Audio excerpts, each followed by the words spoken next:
Hi, Joy.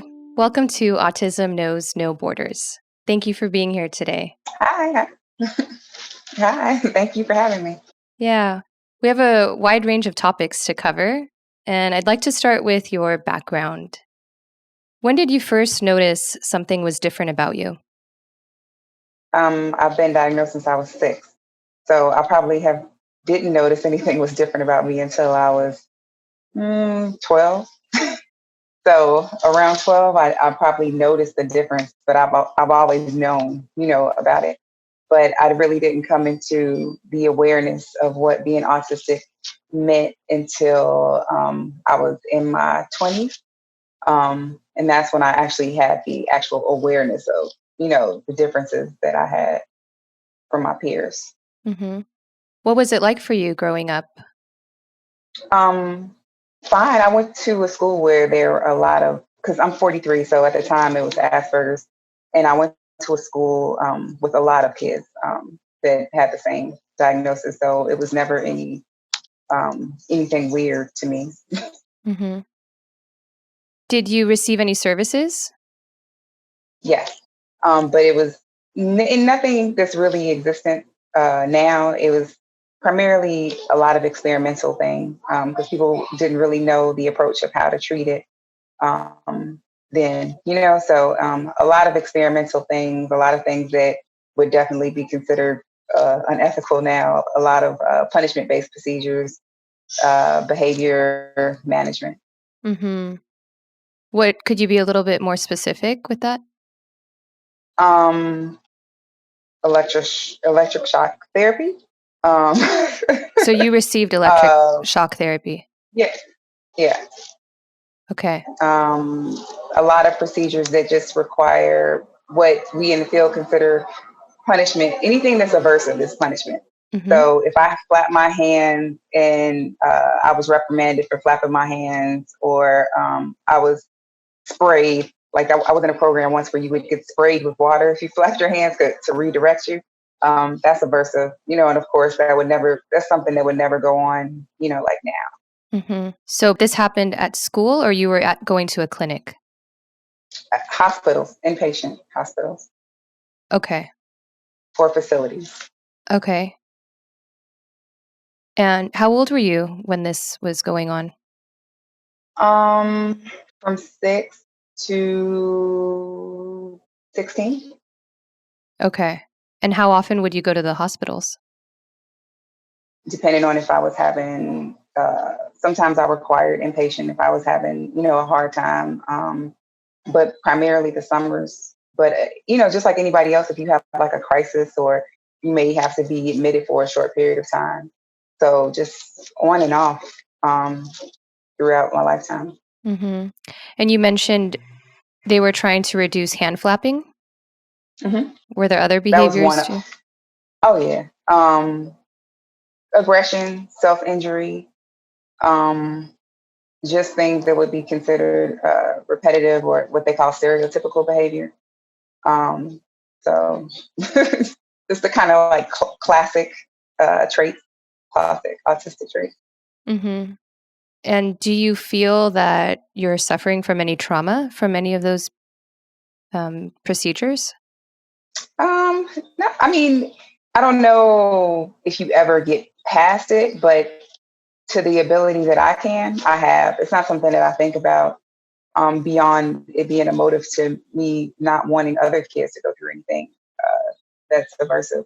I kind of recognize just with every other aspect of the medical field, things evolve.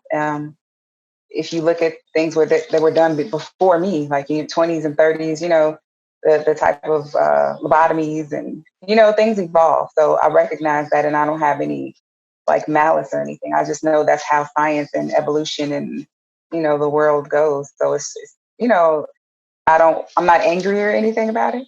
Of course, I have things that resulted from it that would be considered probably like trauma inflicted, issues, but it's not anything that I currently deal with. I feel like I've pretty, like made peace with it all. hmm So your parents were admitting you into the hospitals because that's what they were told was the best thing for you. they're both doctors. One is a psychologist, one is a neurologist. So no told, more of having the privilege of having access to things that were considered, whatever the best was at the time. So it was, whatever the best was that people were getting into. Some of it might not have been necessarily evidence-based at that point, but, how you have access to like a cancer treatment, like innovative things that were supposed to be, what the new science is. So it was more of, we discovered this, we have friends in this field, this is where you're going. Mm-hmm. Yeah. And you said in your 20s you became more aware of your autism. Were you masking or camouflaging any behaviors until that point? Um, Probably not consciously, but probably just because that's what you kind of learn to do to be accepted, like in society. Um, Hand flapping, yeah. So yeah, definitely, I wouldn't flap in public as much unless I really couldn't control it. But everything else, I was kind of oblivious to. Like I'm not, I'm 43 and I didn't have access to the internet, because I didn't grow up with that. And I'm not like these kids. So I never looked at the DSM, or there was no such thing as Google. So I couldn't Google criteria. So I never aligned my traits with autism. It was just who I was. Flapping was the only thing I was really kind of cognizant of. And that's because other people would, kind of look oddly. So if I'm really excited though, I can't, like stop it. So, Mm-hmm. but I would try not to do it, but everybody who knows me knows about my stems. And like, most people that haven't seen me since I was a kid, they'll say, "Oh, do you still twirl your hair or flap your hands?" Because I was known for that was just something I did. And I had a lot of neurotypical friends, so it's not like, people were like, "Oh," it was just something that I did that people just like knew about, you know. Mm-hmm. But like I said, there was no such thing as like Google and stuff. So there was no way for me to align. And I didn't have like a DSM in my home, you know? Yeah. Well, I Yeah. probably did. I actually probably did, but I didn't, Right. I didn't have access to it. But so there was no way that I aligned that. It was just who I was. It wasn't until I was 20 that in my 20s that I started realizing that these were traits, that aligned with it, because, Google came about, and I was able to look up stuff and learn more, stuff that was out there for the general public to know. Mm-hmm. So growing up, did you have healthy social relationships? To a degree, it would appear as though I did. Yeah. Once I got to high school, I had a lot of neurotypical friends, and it would appear as though I was popular. I didn't have a problem with like bullying and stuff like most autistic people do, because I was so wild. That I was known for like being a rebel and kind of like doing anything. So I also was very promiscuous. But that was, again, a way that I probably overcompensated for not knowing how to engage in other ways. And when I engaged in that way, I felt like I was accepted. I felt like, I was engaging. And when I would do uh, what we would call maladaptive behavior, like really rebellious behavior, antisocial behavior, I got attention from my peers for that, because it's like, wow, Joy is just kind of crazy. So outwardly, it would appear, that I did, but I still was always confused because I didn't understand why I just couldn't have like, just regular relationships, because I was always the one that was just doing a lot, you know? Mm-hmm. Yeah. What was dating like for you? Um, I like, again, I thought like sex was a way for me to like engage and be popular and be liked. So I dated a lot. I had a lot of boyfriends, and and then I realized that I kind of developed a reputation for like love them and leave them kind of thing. Mm-hmm. So I would like go, but again, it wasn't like people were labeling me like a whore. People were labeling me like Joy is just like wild. She's, like, so it was different. So I did date, but I don't think I ever really took the time to really date, like what dating is supposed to be. I would just like kind of go out with people, have sex, I was the fun girl, so it wasn't, like a whole lot of dating. But then when I was around 17, I got into really intense relationships because I got into a relationship with somebody who was also neurodivergent. Um, and I got pregnant and had my first child. How many kids do you have now? 3. I have the oldest one is 25. I have a 20-year-old and I have a 6-year-old, and but the 6-year-old is adopted. Okay. And as a autistic parent, have you encountered anyone who said that maybe you're unfit to be a mother or raise a family? Yeah. So that was the concern with my oldest daughter, and so it was a fight to be able to parent her, and to to have the privilege of being a parent. Even though I was a minor, it's not like other neurotypical minors that that doesn't happen to them. So yeah, that was it's come up quite frequently. So Hmm. um, adoption, and I adopted her 6 years ago. Uh, for home studies, you have to pass a medical, and the medical includes going through any diagnoses that you have. And because of autism, and everybody who is autistic is not just autistic. Like it's a whole bunch of other things too. So it would probably appear on paper that I was unstable because of that to the neurotypical eye. So there was a fight for that. So down from biological to adoption is like it's a fight. Hmm. I actually ran away so I could keep my daughter. Mm. So that's really the only reason that I was able to keep her. I got on a Greyhound bus and I went to New York, and Wow. I stayed away from my parents for like 5 years. So So you raised her by yourself? I met somebody, my husband, who I'm married to now. Uh-huh. He adopted her when she was 2. So, and he's neurotypical. So I met somebody, and he helped me, from the age of 2. But before 2, I was by myself. Wow. What was that like for you?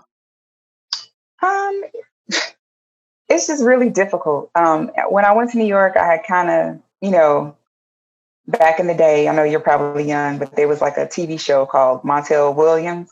I know And I Montel. watched this. I watched a story of somebody who said they had drug addicted parents and they ran away from home and they went to the shelter in New York. And so I used their story when I got to New York, and I didn't tell them that I had parents. I told them that my parents were drug addicts, which was totally untrue. Uh-huh. So, so my parents were looking for me in Chicago, but I had decided that I needed to become somebody else in order to keep my child. So I got on the Greyhound. They had a buy one get one free ticket, and I went to New York. And it was kind of like I was at what do they call it? When you're like playing it as you go. I was just I didn't know what I was doing. I just knew I couldn't be me and keep my child. So I just kind of, was very mysterious. Nobody knew a whole lot about me. They just knew I came from Chicago, and I got a lot of help. And I came from a very affluent home. So I probably had a lot of learned helplessness because I had access to so many resources being autistic. But once I got there, I automatically became another socioeconomic status because I'm a poor teenager with a child, that doesn't have access to my parents' money. And Yeah. so it became a whole different like dynamic. I didn't have a high school diploma because I was certificate track. So I didn't have I didn't have really anything to kind of fall back on, which is just why I fight for autistic people to try to get diplomas when they can. Mm-hmm. So Yeah. So meanwhile, your parents were looking for you. Were they trying to convince you to come back home and say I that never they talked would to them. support? Okay. I didn't talk to them for 5 years because I knew that they would have guardianship with me, of me if I went back. Because, autistic adults, your parents can get guardianship of you Mm-hmm. if they don't think that you're capable of living on your own. And that was a discussion that Right. I was overhearing a lot about me. And so I knew that I had to wait until I was at least 21 before I made any contact with them, because I knew I would not have my own life, and I didn't want that. So it was a struggle because I didn't know what I was doing. I didn't know a lot about the world because I had been so sheltered. And I went from being somebody whose parents are very, very affluent to living in a homeless shelter Mm-hmm. with a baby. Yeah. So what I do take on that is, like I said, I believe I had a lot of learned helplessness because my parents did have resources. But when I had to do it, I had to do it. So being put in that different socioeconomic group made me not have the option of having the same options that I had, because I didn't have, you can't go to a home. You can't, I needed to learn how to take care of myself. Mm-hmm. So I've experienced both sides of being rich and being poor and what it's like being disabled. Mm-hmm. You don't have that luxury of saying, oh, she'll be taken care of, because that's what my parents always said. I couldn't be taken care of because I had to take care of myself. And And a so new people just, baby also. So you were yeah. learning to take care of yourself and another human. So people just kind of taught me as I went along. I would meet people in the shelter that it's kind of funny now because I've developed a lot. I always tell people we're developmentally delayed. Um, so I probably wasn't where I was. Like I'm probably not 43 now. I'm probably like 30, which I'm okay with. You know what I'm saying? But it's a slow thing. So I would meet people, and they would say, I knew that you needed some help. So they would check on me and show me how to do things. And but when I got my first job, that was weird because I was used to being reinforced for everything. Like I always tell people, you have to make the difference between encouragement and reinforcement, because I was always rewarded for things just for doing every little thing, and that doesn't translate to the real world. So when I got to the real world, I expected to be rewarded for everything I did at my job, and that's not how it works. So it was a really big, like, throw you into the world, throw you into the fire. But I'm actually very grateful for it, because I think I would have been more disabled because my parents were so afraid, not because they intentionally wanted to do that, but because they were afraid that I couldn't. And that fear and that even bias as doctors themselves of thinking that people like us can't survive in the world, they wanted to keep me protected. And that was actually limiting the potential and limiting, where I could have gone and where I wouldn't have never got married. I wouldn't have never, it's a lot of things that I wouldn't have done because my child, they were talking about putting her up for adoption, and so it was a lot of things, and she's 25 now, so I wouldn't have her. Yeah. So Mm-hmm. What's your relationship like with your parents now? we're fine. I'm a parent. So I understand what parents do. And my parents just wanted to protect me. I feel bad actually because I am a parent that I disappeared, on them. But I know that their intent was not to render me helpless or make me more disabled than I was. I know that their heart was to protect me, and they weren't aware, and they just couldn't, see that I was capable of being where I am now. And now they're extremely proud. I still cry when my mom tells me that somebody asked about me and she's like, Joy is doing this because I'm on my own. I'm not with them. I'm not in a facility. I'm not. So Mm-hmm. we're great now. We've moved past it. It took some years, like, because they were very upset with me, and comes a point where you're angry about certain things when you're young. But as you get older and you have your own children, you realize it doesn't come with a book or a guide, and you just do what you feel is best. And it's not always right, but there's no way for you to really know that until that child grows up and they tell you, like, I felt, Yeah. so. So, Joy, you lived in Germany for 7 years, right? Mhm, How old were mhm. you when you were there? Was that when you were younger or No, after I you had kids moved already? after I have kids. I moved when I was like 30. Okay. So I didn't want my oldest child to go to school in America because she's autistic, and I knew um, I just don't like the way the American system is. So I wanted her to go to school in Germany because I know they focus on the whole child, and she would have the same education that everybody else has. Because everybody has special education because they're all special. Because everybody essentially kind of has an IEP because they focus on your strengths and your weaknesses and you as a whole child there. And so I knew that the American system would probably label her, as special ed, and I didn't want that. So, what are the attitudes towards autism in Germany? So, you're just another person with differences. Like nobody makes a big deal out of it. A lot of companies like SAP go after autistic employees because they see the strengths that we have to be able to focus on things for long periods of time.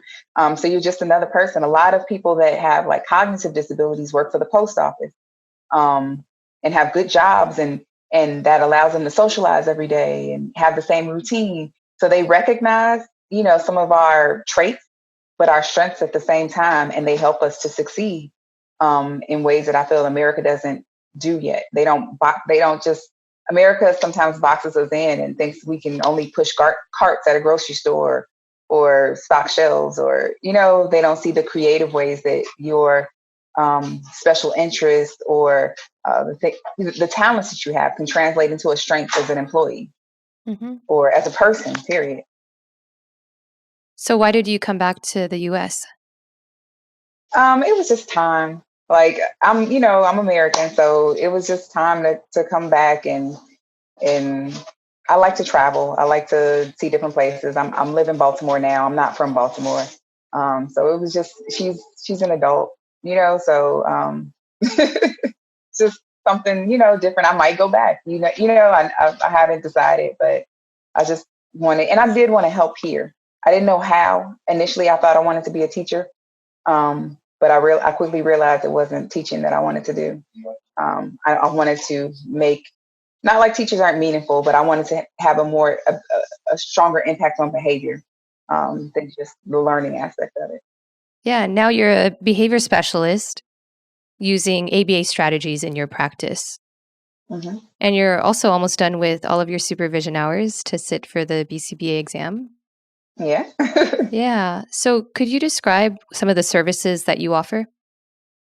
I do a lot of, I call it like peer coaching, like helping other autistic adults maneuver through issues that they're having related to autism through things I've had, strategies I've used personally and strategies I've learned, of course, from being in school, and just kind of help them realize their potentials and their passions, and realize that they don't have to be limited to what these programs say that they can only do, and just helping them improve the quality of their lives. I do work with parents too. Um, and I train parents on strategies they can do at home, but I also educate them on when if they go into ABA, how to look for a clinician or a service that takes our values from the autistic eye into consideration, so they know, what's beneficial to their child being an autistic person is too. Yeah, and you have such valuable input being an Thank autistic you. person and also having a child on the spectrum too. So you're coming from all different angles. Hmm. What are some of the values that you hold as an autistic person? um, I just our considering our difference. Like I really try to make sure that I promote neurodiversity in the sense that even stuff that I don't do, we're all individuals. And I may meet a client that does something that, I've never seen or that's different from me, but I try to take it into consideration as to why they're doing it, as the function of the behavior, and try to apply it in a way that doesn't change who they are or try to get them to mask or compromise what they need. But if it's something that is harmful to them, find a replacement for it, but still serves that function, and not trying to, I really try to stay away from, well, I do stay away from trying to encourage anybody to mask in any way. Yeah. And just disseminate information to employers, parents on our differences and what is beneficial to us. Because like stemming may be beneficial to us and people don't view it like that. They just view it as odd. So you have to really think about what's beneficial to us, putting us, who we are as individuals first. Hmm. Yeah, and as you mentioned, masking can be really harmful. Could you Yeah. share with the listeners who might not be familiar what some of these consequences are? you begin to lose who you are. Like in my 20s, when I started, well, my teenage years, I started hanging around neurotypicals a lot.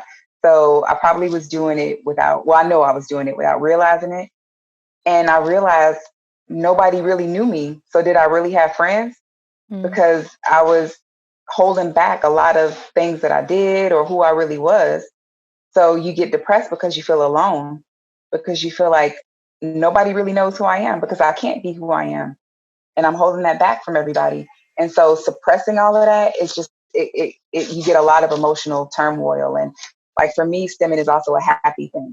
So when I stem, it's because I'm just really excited. So at moments where I need to release that, if I'm holding it back, that's just not healthy. It's like holding back happiness. And that's essentially what masking is, holding back who you are. And you just start to question, do I know who I am? Does anybody know who I am? Do I have real relationships? So Hmm. Yeah. It leads to what's called autistic burnout, right? mm-hmm. And sometimes just maneuvering as a young adult, it happens frequently when you're working. Because everybody to a degree, even neurotypical people have to mask in employment situations. Hmm. So it's being able to talk to your employer about your accommodations and recognize when you're even doing it and you don't realize it. Sometimes it's Yeah. hard to recognize when you're doing it because you're so conditioned. And Hmm. so you have to really develop that awareness of what you need and learn how to advocate for yourself. You know that you have to say, look, this is different about me. When you go to an employer, I may need to take a break, the lighting, because sometimes you don't want to say anything. Like I've been in office situations where the lighting is crazy and I just try to take it, not realizing that I'm just going to pop, if I Yeah. don't. But if it was just a conversation where I say like the lighting is really harsh, all they do is change out the bulbs. I had Yeah. one, my last office, they put Christmas lights in it. That was great. Hmm. Hmm. Yeah. It's just about, like you said, having that conversation and making people aware of what you need. And most of the time, I mean, I'd be surprised if anyone actually said no. Right. Well, in America, you can't. Once you disclose and you make them aware that you need accommodations, they don't have to specifically give you what you ask for, but they have to negotiate and work with you until you guys come up with a mutual agreement as to what will be okay. But they have Hmm. to accommodate you, Yeah. even in the interview, from the interview process and on. If you Hmm. are upfront, and that's what I always try to make sure I tell the adults that I work with: be upfront. I disclose as soon as I'm interviewing. Now, if you're not comfortable, you don't have to disclose your specific diagnosis, but you can simply tell them that you need accommodations because you have, different needs, and they have to still respect that. You don't have to specifically tell them your diagnosis under the law either. Okay. That's good to know. Yeah. Mm-hmm. Yeah. And the thing about masking is that so many females do it more than males. And what Mm-hmm. happens is that they end up going under the radar and maybe get diagnosed later in life, if at all. I believe that, like, I know that's true science, I know it's evidence, but I also think that we're also accepted when we're quirky or different because people think Hmm. it's cute. Yeah. But if a male does that, because there's this, masculinity crazy thing, that people believe a male has to act a certain way, then I think they identify it quicker because they're like, something is wrong with him. But with us, it's like, Hmm. oh, she's so cute, So I think Yeah. the way that they view men and women too is different. Right. Or Um, maybe 'Cause little girls can kind of blend in on the playground if they're not really in a group. They can mhm, just jump around from social group to social group, and no one really notices that they're not playing with anyone. mhm. Yeah, but the problem with this too is that it causes a bias in research, and most of the studies are about males. So without information about um, autism in females, then some interventions might just be specific for males and might not work exactly the same way for females. So I read a lot of recent research on that lately in a lot of the journals, like the JABA journals and stuff. So yeah, it's proven now. So I'm expecting once you know better, you do better. So I would expect that now, things should change now that they're aware of the problem, Yeah. So, Joy, you're also a PhD student. Mm-hmm. What's your dissertation about? The social validity of self-stimulatory behavior in adults diagnosed with autism.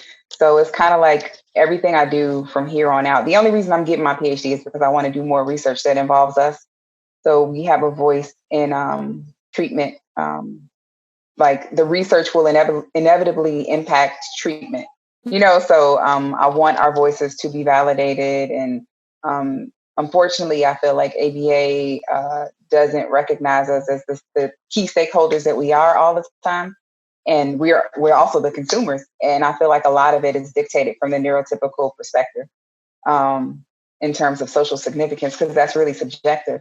It's based on, what a parent or what they think society deems is appropriate. However, society includes us. Mm-hmm. So you need to, if we're moving towards a society that's more accepting of neurodiversity, then you have to include us in that conversation. And stimming shouldn't be self-stimulatory behavior is stimming. That's the clinical word or whatever, because I know your listeners might not know. Yeah, But thank you. stimming is one of those things that's more beneficial, but a lot of times you'll meet, parents that think it's odd, and it's not that they're doing it intentional. Like I always tell people that try to attack parents, they think that their kid is supposed to look like everybody else's kid. Mm-hmm. So, and a lot of them haven't met autistic adults. But once I tell a parent, you don't want to target this because it's more beneficial, and I tell them why, then they're like, oh, I never knew that. And then they move on. So I get upset when a lot of autistic adults kind of yell at parents. They don't know. And part of the reason they don't know is because the autistic community seems so unapproachable that parents are afraid to ask those questions because we appear to be like angry. And, everybody is always talking about the harm that their parents did. Well, you need to get out in the community and go beyond social media and have conversations with these parents and get involved in a meaningful way if you really want to help change things. But simply yelling at them and sensationalizing ABA is not what is going to be the solution for helping people. Mm-hmm. What would you say if a child is stimming all day and it's getting in the way of their learning? Would you target it then? Okay, so I've seen people say that it's getting in the way of their learning, but how would it be getting in the way of their learning? Like when I stim, I actually stim while I'm working, and it makes me more productive. I watch credits because I need like that extra stimulation because I'm sensory seeking, and so it actually helps me be more productive. So you have to do a cost benefit analysis. Mm-hmm. And think about, if you take that away from them, will they be less productive? Because that's something that they may need because they're understimulated. So unless it's harmful, I would not. Because I just don't see, a lot of times that's very subjective from your view, not you, but from like the teacher's view. They're like, oh, it's getting in the way, but you can't see his internal events. You don't know what's going on inside of him. Mm-hmm. Especially when people are non-vocal, and then they take it away from them, and then other behaviors. So you take it away, and then you get aggression instead. Yep. You get the other internal behaviors the internal events that you can't see. Frustration, feeling like you have no control over your own body because people are trying to dictate what they want you to do. So to me, unless it's harmful, I'm like, you need to know, because that's helping us. When I'm stimming, like I have stuff scrolling at the same time. I got sound. I need that in order to be productive. So you have to take all of that into consideration with the individual and kind of reconsider what disruptive is too. Because a lot of times parents will say things are disruptive, or classrooms will say it, and it's really not. Because if the kids get used to it, if it's normal, then it's not disruptive anymore. It happens with kids who have Tourette's all the time. People, you can't control that. There's nothing you can do. I had a friend who had Tourette's in school. We got used to it, and it was just like white noise to us. Yeah. It was, and it's again normalizing and taking into consideration. It's because they think that we can help it that they try to change it. Yeah. because we don't have Tourette, so maybe we can stop that vocalization. Okay, we can, but what are you sacrificing for me internally when you do that? So I just ask that people do that. So long story short, it would just really depend on if it was harmful, what setting it was in, the individual, and if we could find something that we could replace that gave them the match sensory input. If it's something that you could find that give them the match sensory input that might not deserve, people around them, then yes. But Mm-hmm. generally, no. So you've built quite a following on Instagram, Mhm. and you're part of the hashtag Actually Autistic movement. Mhm. For our listeners who are not familiar, could you please explain what that means? It's a group of people on social media that are actually autistic. And Mm-hmm. we kind of just use that so people know that we're not just talking about autism. We are actually autistic, and it's also promoting that you listen to the voices of autistic people in considering things that are, considering topics about us, like nothing about us without us. Mm-hmm. So you mentioned that um, sometimes the autistic population can seem unapproachable. Mhm.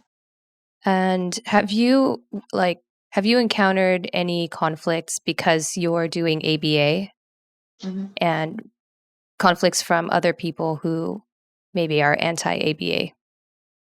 So initially, there were a lot of people that were always putting stuff on my page like ABA is abuse, blah, blah, blah. Now I've reached a point where people are like, because I'm not an actual ABA therapist, like I kind of like do my own thing. And also because I disseminate a lot of information about the autistic perspective, like not targeting eye contact, stemming, things of that nature. I've become like what Joy does is okay. But what I try to get them to realize is what I'm doing is what everybody potentially could be doing, plus more. Not like I'm just the law, but Mm-hmm. it's just educating the parents to know that they're in control of therapy. And if they don't want their eye contact to be targeted or stemming, they have the ability to tell them no. So the ABA can be reformed to the point, that it's okay from everybody if parents are aware and equipped with the knowledge that what I can, what I say goes, so Mm-hmm. Yeah, and at the end of the day, ABA is just a science, really. It's right, principles of right. learning. Right. So that's the argument that I always give them to. But I think that a lot of people, when you haven't went to school for it, and all you've really done is like Googled and stuff, you don't realize that the malpractice is the human practice. It has nothing to do with the science. It's the subjectivity of social validity. It's the human practices, but it's not the science. The science is just human behavior. It has nothing to do with autism. It's Mm-hmm. just how humans learn, and it's that's what I try to tell them all the time. But they're like, your ABA is different. I'm like, no, it's not. Mm-hmm. My ethics, in terms of how I consider things, approach things may be different, but I'm using the same science. So a lot of people have tried to get me to say that I'm not doing ABA, and to try to get me to like formulate some type of therapy and just name it my kind of therapy. But it would be a lie, because the fundamentals and the basis of everything I do is strengthening behaviors that I want to see through reinforcement, and not strengthening and weakening behaviors through not reinforcing it, and that's ABA. So if I was to market it as something else, then I wouldn't be being truthful with you, because I'm using ABA strategies. I might not be an ABA therapist, but I use ABA strategies. Mm-hmm. So you posted something recently about the acquisition of social skills being a requirement, especially for African American children. Could you elaborate on that? Recently in America, there are a lot of, just a couple of days ago, a Yeah. black guy got killed. Mm-hmm. So I feel like our odds statistically of being accosted or approached by law enforcement, or even other people in the community, and not understanding our behaviors is higher than your neurotypical peer, especially when it's like black males. So if you are engaging in like aggression, inappropriate touch, self-injurious behavior, these are things that you have to target, because in America, in today's society, these are things that you cannot, do in public. You have to find some type of replacement. And also social skills.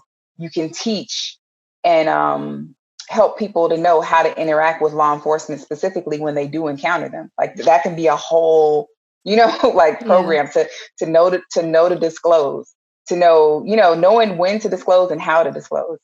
Um, Voicing that you might need crisis intervention instead of, a police officer if somebody were to call the police on you. Just certain things that you specifically have to address being African American, because people look at you and they view you as a threat. And don't let it be like a big black, male. It's not realistic to think that you can't put your child through social skills training. And a lot of the autistic community online, is so anti-ABA that they are scaring parents. And these are parents who have children that may be impacted differently than the autistic community is largely online. Because online, largely people are, like autism level 1. They don't need a whole lot of support. But when you're talking about kids who have like 2 and 3 and may need more support, you can't escape therapy. And OT and speech are supplementary. I think that the community is in the mindset that you can do that as a replacement, but they don't address behavior. Mm-hmm. So what's your solution? So my argument is always, if you don't have a solution or an alternative, that's not fair, because you're being exactly what people accuse us of being, which is inward and caring about self. Because what about those of us who have greater needs and who need more support? We need therapy. I was somebody who needed therapy. Like there wasn't, it wasn't an option for me. But parents are so afraid because ABA is abuse is a hashtag. So. Mm-hmm. Do you write specific programs for parents about social I do. skills? I do. And any parent that inboxes me, I always respond to them and tell them, because they like, I've heard horrible things about ABA and I'm afraid. Can you help me to know what to look for and what to do, in trying to get a therapist that doesn't make my child go through trauma or get abused. And on the regular basis, I talk to parents about that. And then I also do parent mediated interventions, which I write specific, like I'll do the brief and some other things and take some interview information from them and help them to address things in the home, like fecal smearing, all different kind of things that they can try to address at home in interim, because, it also is a lot of waiting lists and stuff too. But some parents are so afraid that they don't want it. So for those parents, I try to serve as a resource to help them to do things at home if they're just absolutely against doing it. Mm-hmm. Do you But I have do try to encourage them. Yeah. Do you have a local ABA agency that you refer people to if they want like more intensive services? Local, yeah, I have a few that I would recommend locally, and then I get remote supervision. So I know people in other places. So I'll try to, recommend it to them as well, refer them to them. But I really do try to get them to get like structured, like therapy, and opposed to parent mediated intervention. Yeah. Did your daughter receive ABA? Nope. I didn't know about it. I didn't find about it until I came back to America. That's why I'm so late, like coming. I came back to America. I was teaching, it's called learning strategies in Germany, and it's for people who learn differently. And I was teaching that in Germany. And it was all my students had autism. And then I came back to America and I started working for a big school here that is all autism. And I found out about ABA. The next week I enrolled in school and I got my master's. Well, I didn't get it in a week, but yeah. But you didn't waste any time enrolling. So you mentioned earlier, if someone has autism level 1 or level 2, level 3, could you explain that? Now in the DSM, it refers you to 1, 2, and 3. But it's just really a guide for clinicians and professionals to know how much support a person needs, but it's still not accurate. Like I prefer it over functioning labels, of course, but it just kind of gives you a gauge of like autism level 1 needs the least amount of support. Autism level 2 needs, like the middle, and autism level 3 is the most, they need the most support. So it kind of gives people a gauge of how much support a person needs, but it's not static. Right. Like I feel like I was diagnosed with Asperger's, but I've been re-diagnosed for autism level 1. So Okay. it says I'm 1, but in social situations, I feel like I probably could be 2. So it's not static. I think Right. like it, so it's not a perfect science, but it just kind of gives people a gauge of how much support a person may need. Yeah. And so you said you don't like the functioning labels, like high functioning, low functioning. We're all autistic. And like I said, it's not static. And I feel like it's insulting to call Yeah. somebody lower functioning.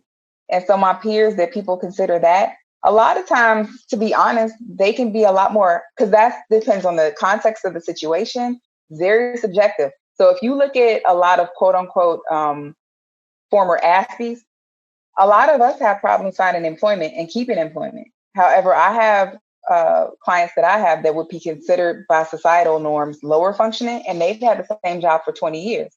So who's really higher or lower functioning? Because Right. they're able to keep employment, like long term. We have more social deficits that, as you get older, tend to impact you more, and so I don't like it because it's not accurate and it's harmful. And I think that it also like I don't call myself an Aspie. Number one, it's not in the DSM anymore. Number two, I feel like that creates like an elitism. Like you're above people when you're an Aspie, and people think that you're a savant, and that's not true. Like not everybody who is an Aspie is a savant. Rain Man did not even have autism. He was based on somebody who had a genetic disorder. But people think Rain Man when they think. Right. Like that's the go-to Mm-hmm. stereotype. Mm-hmm.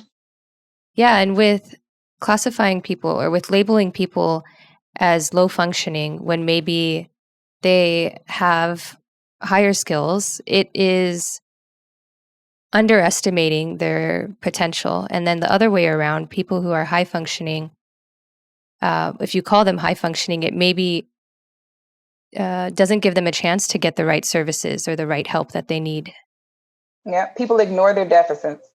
And then people ignore lower function and their talents and their worth, and kind of just write them off. And so I always correct parents, and they're always like, okay. And Yeah. I feel like I kind of because I model it, it shapes their behavior to where I notice they'll correct themselves, and they'll be like, I mean, I'm like, Yeah. thank you, I appreciate that. Especially talking about the child when they're in the room.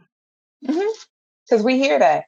And it's just like, what do you mean? Like, what do you mean lower? So, Yeah. and then I find a lot of my clients want to make themselves Aspies, even though they're not, because, their parents have made them feel like that'll make them, tell people you have Asperger's, and it's just like, no.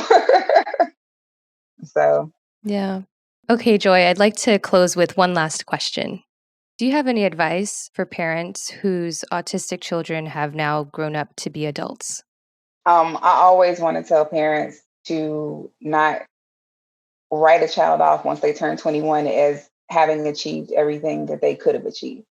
Developmentally delayed is exactly that. Like we may continue to make like progress and develop beyond 21.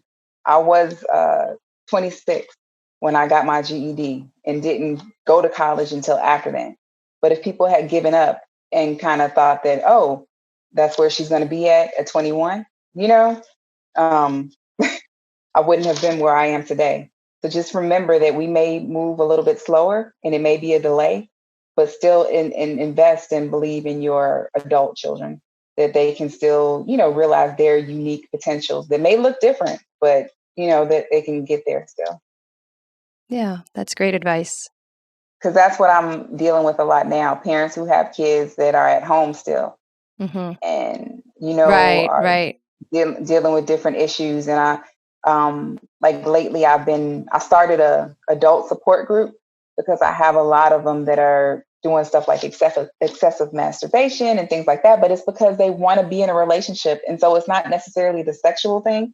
It's like fantasizing that they are in a relationship with somebody. And, so I want them to make sure they give them those opportunities to get married, have kids, date, and don't just think just because they're 21 and still in the house that they can't have lives. Yeah.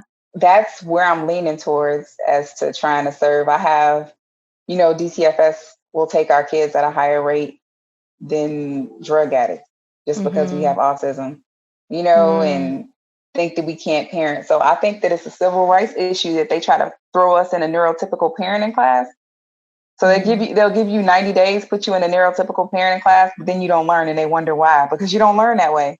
Right. So I think that somebody needs to come up with a class for parenting for adults. So I'm moving towards more just helping adults. I have a lot of adults that I'm dealing with that are either at home or in residential or in group home. And it's a lot of different issues because people just give up on us once we turn 21.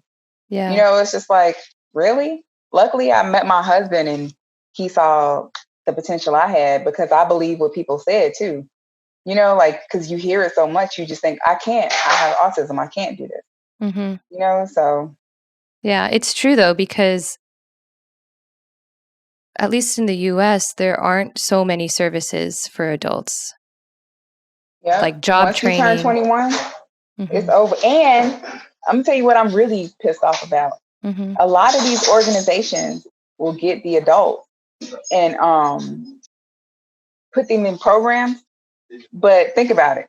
You got to keep them in the program to keep your money coming, right? So they put them in like these internships or volunteer positions, but never give them real meaningful employment. Yeah, kind of just keep them in this loophole of, I'm doing this volunteer. So I have like a couple of them that are in my group now. And I'm like, as soon as this corona is over, if you can work for free, you can work for money. Like, I feel like they're using them because their body's in the program, but then the employer gets the benefit of getting free work. So of course they're going to keep, and it's just like a vicious cycle, and it's messed up because these are nonprofits. And I always thought, nonprofits were these amazing things, and they're more of a business than anybody else, especially the ones that have the gray area of social enterprise. They have created business, like it's really crazy. It's worse than corporations. And I'm like, I feel like they're using them, What do you think can be done about that? Organizations that are run by autistics need to start coming, because we, we're going to help. We have the best interest of us. Yeah.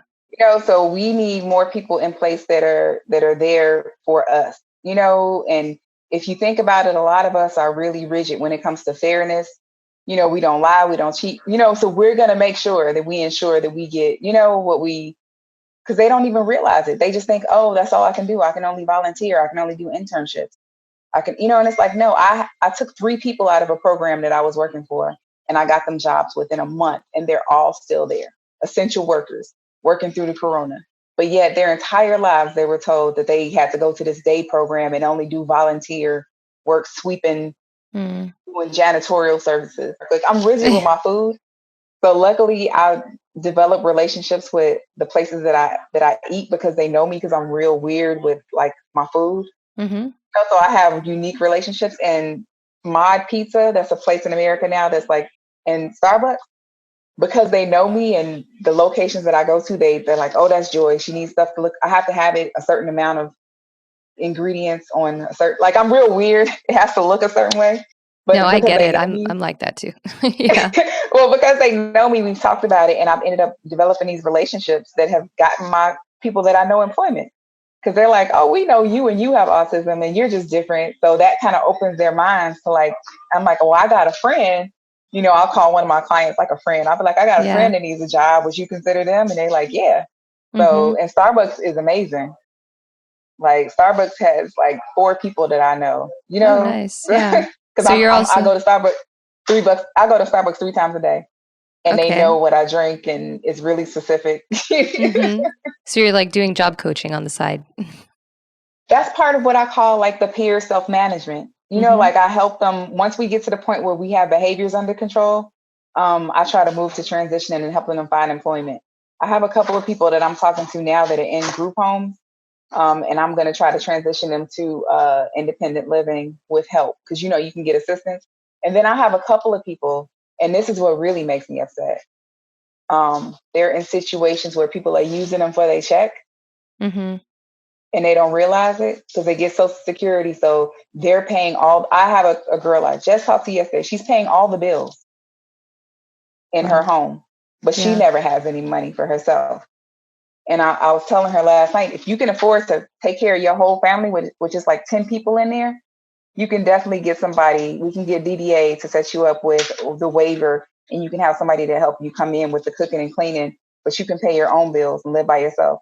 Because she's at a friend's house right now because her mother's boyfriend is abusing her. Wow. So it's more adults like that than you realize. Yeah. There's a guy and you will find this interesting being a BCBA, Rachel. So in this social group, these people have mostly known each other for like 30 years because they went to elementary school together. There's a school for autism and they all went to school together. However, it's really interesting because some of them were there on scholarship, some of them were there. So they're of various social economic statuses, which, typically doesn't happen in a neurotypical friend group. So some of them are extremely rich, like parents making millions to extremely poor. Mm-hmm. But they've all grown up now and different things have happened with their lives. And one of the guys, like as soon as this is over, I'm going to he's living in a crack house because they're using him for his money, but controlling him. He's addicted to drugs. And Wow. it's weird because we're on Zoom Yeah. and they've all grown up with each other and they all got different personalities and he'll be actively doing drugs, but it's not shocking. It's just like, because everybody's just like, Mm-hmm. and he's living in a situation because his parents were like, he's no longer useful to them, I guess. That's the way he makes it sound because he wasn't covering their bills and they put him out and now he lives in a house full of drug addicts and that's how they control him. Oh wow. So he's autistic and on drugs. Yeah. So there's some of them that live at home with their parents. There's some of them that live independently. There's some of them that live in HUD housing. So it's like 15 of them, but they're all in different places. And it's so weird because like there's one guy, he's a federal employee. He's an accountant, but they've never thought to tap into that resource of trying to find employment through him. And they're such a strong network because they're from so, diverse backgrounds, but they have never thought to use each other for the network that they are. So Mm. I'm really, really enjoying more working with adults because I'm realizing the problems Yeah. that we have. There's one guy who's 47 and he did not know he was autistic until his parents died. And they took him out of his parents never told him. They just told him he was, different. He's very upset now because he's How did he always find gotten out? booked. They died. And when they died, DDA put him in HUD housing because he's autistic. I So see. he qualified for independent living and he has people to come in. But they didn't know, he didn't find out until they died. He didn't know he got Social Security. He didn't know any Oh of my that. gosh. So he had to figure all of that out when they died because he found out he was autistic. And, Yeah. Yeah. That's a crazy story. it is. It's a lot of them that are like that. And then some of them don't have autism. Some of them just have learning disorders. And the ones that have learning disorders think that they are smarter than the ones that are autistic. Mm. So I've recently had to facilitate some there's no like higher or lower worth, you know? Yeah. We're all just You can't people. talk. Yeah, because she'll be like, you have autism. You don't understand. I'm like, that's not how you talk to people. Like you have to realize that autism doesn't mean that you're higher or lower. And truth be told, some of the ones that have learning disabilities probably are lower on the cognitive level than, Mm-hmm. but it's because the stigma of the autism and they Right. went to school together and they thought, the autistic kids were lower than us. Mm-hmm. But it's interesting to see them have all grown up with each other and maintain these friendships over like 30 years. Some of them are dating. They tend to date around in the same circle. Yeah. A lot of them are upset that their parents are still controlling their lives. Mm-hmm. But they Mm-hmm. really don't have any control of it because their parents have guardianship of them. Yeah. And a lot of them are upset because the programs keep them busy but they don't have time for real friendships. Mm-hmm. Like the programs keep them in all these activities, but they cry because they can't have boyfriends, girlfriends, and real friends and social, so you think Yeah. about those things, and that's what's lacking in those programs. The true social opportunities, the true relationships. You're just keeping people busy, but you're not really letting them live a life, Mm-hmm. Yeah. And so you're there to advocate for them and let them know what their rights are. Yeah. And it's funny because I've become that person that they call. When there's a problem, they all get on Zoom. Mm-hmm. they say like Joy. And so I'm so grateful I told them that I was accepted in that community, because all of my other friends that are autistic were like stereotypical Asperger's, and I've never had friends that were, such a varying degrees of cognitive, and intellectual. And I'm so grateful, because I feel like, I found this new tribe of people that I love that I can help too, but Yeah. I'm just like them though. So they trust me, and I speak up for them, like all the Mm-hmm. time, like when they need, and I'm teaching them how to advocate for themselves. Cause I speak up, if you can't tell. We were in a group last night, and there was a neurotypical lady from the Autism Society, and she was trying to like regulate it. And I was like, the way that you're trying to extinguish our conversation, like, because somebody talked about sex, somebody was uncomfortable. It got weird for a while, but that's a learning opportunity to talk about why you're uncomfortable. People are still people, and we're still adults. Mm-hmm. Don't try to mediate it like we're kids, so. Right. Yeah, exactly. You guys can make decisions for yourselves. Right. So that's what I was trying to get through to her. And she was just like, okay, I understand it. I'm like, when you are in normal social situations, there's going to be confrontations of things that people say that somebody else might not like. But in a real adult situation, you don't just say, stop it. Like you have to talk through it, Right. Right. Yeah. So, so thank you, Rachel. I appreciate Yeah. Well, thank you, Joy. It's been a pleasure speaking with you today. it. Thank you for having me. Yeah, I think your story is just really inspiring for many people, for parents, for other people with autism. I think your message that you're spreading is really valuable and needs to be heard. So please continue it. Thank you. I appreciate it. Thanks for tuning in to Autism Knows No Borders.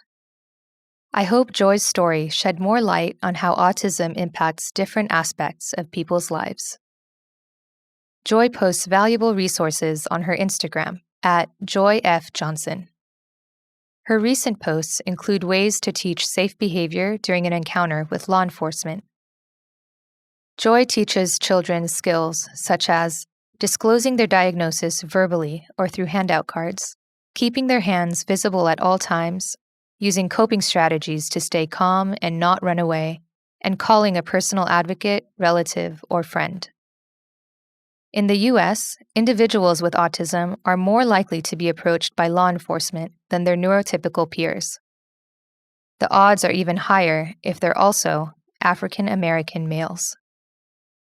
While this is the unfortunate reality that we live in, we must prepare our autistic children, especially our autistic Black children, with the right tools to keep themselves safe. You've been watching Autism Knows No Borders. If you like this video, please give it a thumbs up and subscribe to our channel. Also, we'd love to hear from you, so let us know what you think in the comment section. Click here to watch another interview from our podcast. You can also find us on your favorite podcast app. Tune in each week for engaging conversations of how people across the globe are inspiring change and building community. Thanks for watching. Take care.